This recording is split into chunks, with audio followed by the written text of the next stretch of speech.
रूस 4 महीने तक पेट्रोल नहीं बेचेगा, दुनिया में बड़ा संकट आ जाएगा।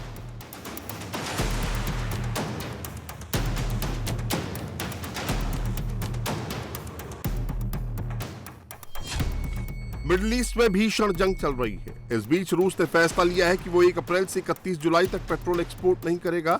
इसका असर ग्लोबल मार्केट पर पड़ सकता है। सवाल यह है कि रूस ने यह फैसला क्यों किया। दरअसल रूस में पेट्रोल की कीमतें तेजी से बढ़ रही हैं। घरेलू बाजार में कीमतों को कंट्रोल करने के लिए ये कदम उठाया गया है।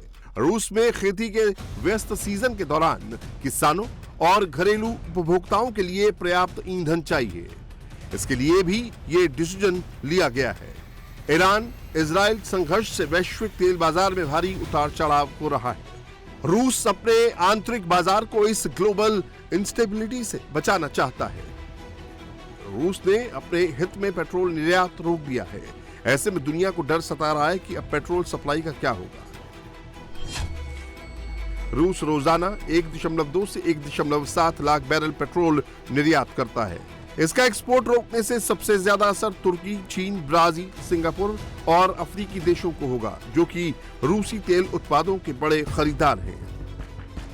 रूस के deputy prime minister Alexander Novak ने ऊर्जा मंत्रालय से इस प्रस्ताव को तैयार करने को कहा है। अब सवाल यह है कि रूस के इस फैसले का भारत पर कितना असर होगा। तो जवाब यह है कि भारत पर इसका सीधा असर नहीं होगा, क्योंकि भारत सीधे तौर पर पेट्रोल जैसे तैयार ईंधन पर ज्यादा निर्भर नहीं है, बल्कि क्रूड ऑयल पर ज्यादा डिपेंड है। भारत बहुत कम मात्रा में पेट्रोल या अन्य तैयार ईंधन आयात करता है। भारत अपने बड़े रिफाइनरी नेटवर्क के जरिए कच्चे तेल को खुद प्रोसेस करता है और क्रूड ऑयल को ही रिफाइन कर पेट्रोल और डीजल बनाए जाते हैं। भारत के कुल रूसी आयात में पेट्रोलियम प्रोडक्ट्स की हिस्सेदारी सिर्फ 5 से 7% है। भारत रोजाना करीब 56 लाख बैरल कच्चा तेल रिफाइन करता है। ये न सिर्फ अपनी घरेलू जरूरत पूरी करता है, बल्कि तैयार ईंधन का निर्यात भी करता है। हालांकि एक्सपर्ट्स का मानना है कि रूस के इस फैसले से भारत पर इनडायरेक्टली असर पड़ सकता है, क्योंकि रूस निर्यात रोकेगा तो प्रभाव ग्लोबल सप्लाई पर पड़ेगा, जिससे कच्चे तेल की कीमतें बढ़ सकती हैं। इसका असर भारत पर भी हो सकता है। भारत अपने तेल का 22% हिस्सा रूस से आयात करता है। इसके अलावा सऊदी से 21%, इराक से 20%, यूएई से 10%, अमेरिका से 7% और अन्य देशों से 19% कच्चा तेल खरीदता है। तेल अगर महंगा हुआ तो भारतीय रिफाइनरों के लिए आयात महंगा हो जाएगा। एलपीजी को लेकर भी भारत में पैनिक है। सरकार की समझाइश के बाद भी हालात कंट्रोल में नहीं आ पाए हैं। यूपी के नोएडा की तस्वीरें देखिए, जहां सेक्टर 4 में गैस एजेंसी के बाहर भारी भीड़ लगी है। एलपीजी के लिए कल रात से ही लाइन लगी है। डिलीवरी शो करने के बावजूद गैस सिलेंडर ना मिलने का आरोप लोगों ने लगाया है। सुबह से खड़ी हूँ, एजेंसी पे दौड़ा रहे, कभी कहीं दौड़ा रहे, ना इनको देने का ठीक है ना कुछ भी।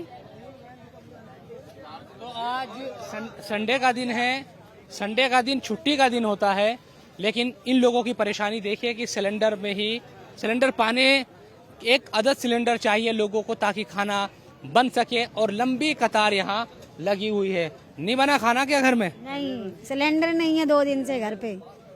नहीं। कैसे कर रहे हैं आप लोग? अंगीठी पे खाना बनाते हैं। अंगीठी पे धुआं हो जाता है। हाँ, धुआं हो जाता है। बच्चे छोटे हैं, लाइन में भी लगना पड़ता है। 4 बजे के लगे हुए हैं सुबह से, और इतनी लंबी लाइन है, आप तो बहुत पीछे है उसमें। हाँ, अब देखो कब नंबर आए, कल शाम तक आए, आज या कल आए। क्या बताते हैं ये? अभी तो कोई आया ही नहीं है, कौन क्या बताएगा। 2 दिन से खाना नहीं बनी हमारी, नहीं बना बेटा, बस 2 दिन से खाना ही नहीं बना। खाना ही नहीं बना, क्या कर, गैस है नहीं तो बनेगा कहाँ से। अभी हमारे आदमी घर में छोड़ आए हैं। 3 दिन तो हमारे रोटी नहीं भाई, बताओ हम क्या करें। हैं, बहुत परेशानी हमें है। ये लोग क्या कहते हैं जिनसे? अब एजेंसी वाले का दौरत लौट जात, अभी यही परेशानी है। और का बहुत परेशानी। यहाँ 3 दिन तक रोटी नहीं भाई। होटल तो आदमी कितो खाए, बताओ कहाँ ले खाए, जब यहाँ कमाएगा नहीं तो खाएगा का है। यहीं लाइन लगाए रहेगा। योगी बाबा जी ठीक करवाइए, इतनी लंबी लाइन ना लगी रहे। अरे और क्या सर, ये है ना कि ये दिन में कम रात में ज्यादा, 2 बजे रात को ये सिलेंडर बांट रहे हैं। अब 2-2 बजे रात का आदमी ड्यूटी करके यहाँ आके लाइन लगाएगा, 2 बजे रात को कौन ले जाएगा सिलेंडर, आप बताइए। यहाँ टाइम से आए, टाइम से बांटे। नोएडा के सेक्टर 5 की तस्वीर भी कुछ जुदा नहीं है। लोग लाइन में लगकर अपनी बारी का इंतजार कर रहे हैं। रात को 12 बजे रात को आना पड़ता है, तब भी नहीं मिलता। वहाँ लाइन लगाओ तो वहाँ से कहेंगे यहाँ जाओ, बुकिंग वगैरह हो गई आप लोगों की, पर्ची बुकिंग हो जाती है, तब भी नहीं मिल रहा है साहब।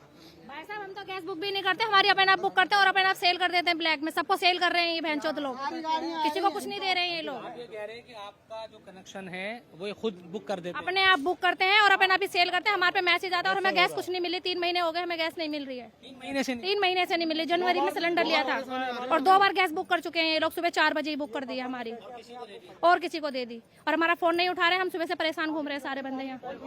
11 बजे ये खोल ही नहीं रहे। अभी बात हुई है व्हाट्सएप पे, तो वो फिर भी बात करने से राजी नहीं है। हेलो हेलो करके फोन काट दिया उस लोग ने। जीतू नाम का बंदा, फोन स्विच ऑफ रखेंगे, फोन स्विच ऑफ रखेंगे। इनको बोलो कि भाई ये सही एड्रेस भी नहीं बताते। हमारा कनेक्शन नया बांस का है, सेक्टर 15 नया बांस का। ये वहाँ बुलाते हैं, लाइन में हम सुबह से लगे हैं वहाँ, कल भी पूरे दिन लाइन में रहे, गाड़ी नहीं आई। फोन कर रहे अभी आ रहा हूँ, अभी आ रहा हूँ, अभी आ रहा हूँ, इतना बोल के शाम हो गया।